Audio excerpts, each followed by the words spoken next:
இன்னைக்கு சூப்பரான ஒரு 5 விஷயத்தை பத்தி பார்க்க போறோம். முதலாவது சம்பவம் என்னன்னு கேட்டீங்கன்னா, வடக்குல ஹிந்தி எங்களுக்கு தான் தாய்மொழி, இந்தியாவுக்கே அதுதான் ஆட்சி மொழின்னு சொல்லிட்டு இருக்காங்க. ஒரு புறம், இன்னொரு பக்கம் தெலுங்கு கன்னடம்லாம் பழமையான மொழின்னு சொல்லிட்டு இவங்க ஒரு பக்கம் எல்லாம் பார்லிமெண்ட்ல மாறி மாறி சண்டை போட்டுட்டு இருக்காங்க. தமிழ் மட்டும் அப்பாவியா பாவமா இருக்கு. 2014ல தமிழ் ஒரு சம்பவம் செஞ்சுச்சு. நம்ம தமிழ் மொழி அப்படி என்ன சம்பவம் பண்ணிச்சானே கேட்குறீங்க. 2014ல தூத்துக்குடி மாவட்டத்தில் சிவகலை அப்படின்ற கிராமத்தில் இந்த கீழடி ஆராய்ச்சியில் ஒரு பொருள் கிடைச்சிருக்கு. என்னன்னு பார்த்தீங்கன்னா, 3500 வருடம் பழமையான விதை நெல்லுடன் கூடிய ஒரு பானை கிடைச்சிருக்கு. எடுத்து பார்த்துட்டு இவ்வளவு வருடம் பழமையான ஒரு பானையும் அதில் நெல்லுமானு இந்தியாவே ஆச்சரியப்படுது. அப்பதான் இந்திய அரசாங்கம் ஒரு வரியை எழுதுது. இனிமே இந்தியாவின் வரலாறை எழுதும் பொழுது அதை தமிழ்நாட்டில் இருந்துதான் ஆரம்பிக்க வேண்டும் சொன்ன உடனே இந்த ஹிந்தி லெஃப்ட்ல போயிருச்சு, தெலுங்கு கன்னடம்லாம் ரைட்ல போயிருச்சு, தமிழ் சென்டருக்கா வருது. அடுத்த சம்பவம் எதுன்னு பார்த்தீங்கன்னா, 1955ல் உலகமே கண்டு பயப்படுற அமெரிக்கா வியட்நாம் அப்படின்ற நாடோடு போரில் ஈடுபடுறாங்க. அவங்க என்ன சொல்கிறாங்கன்னா, விடிஞ்ச உடனே இந்த வியட்நாம்ன்ற நாடே இருக்கக்கூடாது, நைட்டோட நைட்டாக காலி பண்ணிடணும்னு சொல்லிட்டு சில விமானங்களையும் அனுப்பி வைக்கிறாங்க. இங்கேருந்து போன விமானங்கள் 2 நாள் ஆச்சு, திரும்ப வரலை. என்னடா போன விமானங்கள் இல்லைன்னு சொல்லிட்டு இன்னும் கொஞ்சம் போர் விமானங்கள் போர் கப்பல்கள்லாம் இங்கேருந்து அனுப்பி விடுறாங்க. போன விமானமும் போர்க்கப்பலும் திரும்பாமலே ஆகிறது. கிட்டத்தட்ட ஒரு 4-5 நாட்கள் ஆகிடுது. என்னடா அப்படின்னா, உலக நாடுகளே கைதட்டி சிரிக்குது. என்ன பெரிய நாடு, நாங்கள் தான் வந்து பெரிய நாடுலாம் பெருமை பேசினவங்க, ஒரு வியட்நாம் கிட்ட சண்டை போட்டு ஜெயிக்க முடியலன்னு உலக நாடுகளே கிண்டல் பண்ணுது. டென்ஷனான அமெரிக்கா என்ன பண்ணிட்டாங்க, அமெரிக்காவோட மொத்த போர் விமானம் போர் கப்பலாம் எடுத்துட்டு வியட்நாம் நோக்கி போகிறாங்க. போகும்போது தான் தெரிய வருது, இவங்க அனுப்பிவிட்ட போர் விமானங்கள் போர் கப்பல்லாம் எடுத்துக்கிட்டு இவங்க வெப்பனை எடுத்து இவங்களே போடுறதுக்கு அவங்க அங்கேருந்து வந்திருக்காங்க. இதை பார்த்து பயந்து அமெரிக்கா, எதுக்கு நமக்கு வீண் வம்பு அப்படின்னு சொல்லிட்டு சின்ன நாடு வியட்நாம் பார்த்து திரும்பி ரிட்டர்ன் வந்துடுறாங்க.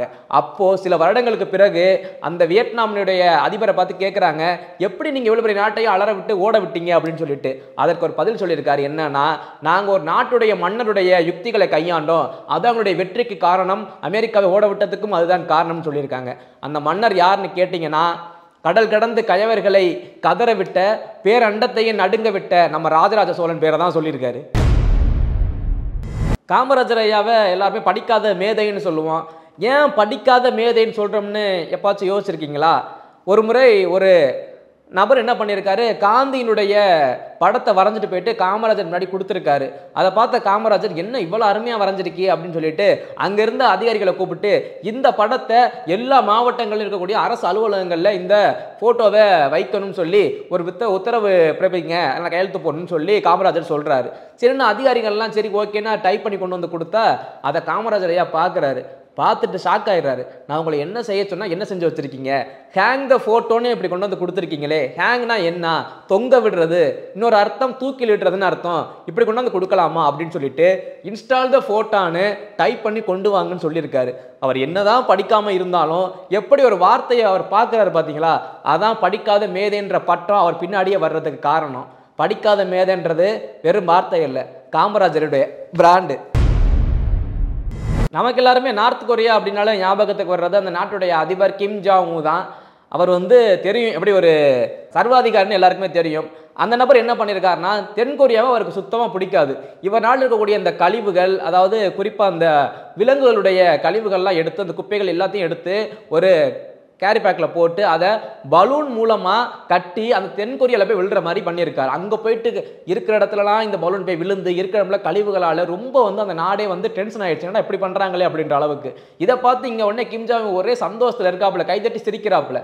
ஓஹோ, இந்த அளவுக்கு சந்தோஷமா இருக்கே அப்படின்னு தென்கொரியா என்ன பண்ணுறாங்க, அமைதியாக இருந்துட்டு எந்த ஒரு ஆயுதங்களையும் கையில் எடுக்காமல் அங்கே ஒரு மிகப்பெரிய ஒரு ஸ்பீக்கரை ரெடி பண்ணுறாங்க. இருக்கிறதுலே பெரிய ஸ்பீக்கர்லாம் ஒன்று சேர்த்து கொண்டு வந்து தென்கொரியாவோட பார்டரில் வச்சு வடகொரியா பக்கம் திருப்பி வச்சிடறாங்க. வச்சுட்டு ஃபுல் சவுண்டை போட்டு வச்சிடறாங்க. ஏன்னா அந்த வடகொரியா நாட்டுடைய அதிபர் கிம் ஜாவுக்கு சத்தம்னாலே சுத்தமாக பிடிக்காது. எப்படி வந்து சமுத்திரம் படத்தில் அந்த கரிச்சப்பாளையம் பண்ணையக்காரர், அவருக்கு வந்து சத்தமே பிடிக்காது, கைத்தட்டா கூட சத்தம் வரக்கூடாது. அந்த மாதிரி நம்ம கிம் ஜாங் இவருக்கு சத்தமே பிடிக்காது. அவங்க நாட்டில் எதுவும் இசைத்தால் கூட ரொம்ப மெல்லமாக தான் இசைக்கணும். அப்படிப்பட்ட நபரை எப்படி பழி வாங்குறதுன்னு பெரிய ஸ்பீக்கர்லாம் கொண்டு வந்து வடகொரியா பக்கம் திருப்பி வச்சு தங்களுடைய புத்திசாலித்தனத்தை காமிச்சிருக்காங்க தென்கொரியாக்காரங்க. அமெரிக்காவில் முகமது பிசிக் ஒரு 62 வயசுடைய நபர் என்ன பண்ணியிருக்காருன்னு பார்த்தீங்கன்னா, போயிட்டு குழந்தைகள தத்தெடுத்துட்டு வந்து வளர்க்கிறதா அவருடைய பழக்கமா கொண்டு வச்சிருக்காரு.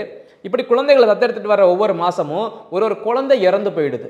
அந்த இறக்குற குழந்தைகள என்ன பண்றாருன்னா, அவர் வீட்டுக்கு பின்னாடியே புதைச்சு வச்சிடுறாரு.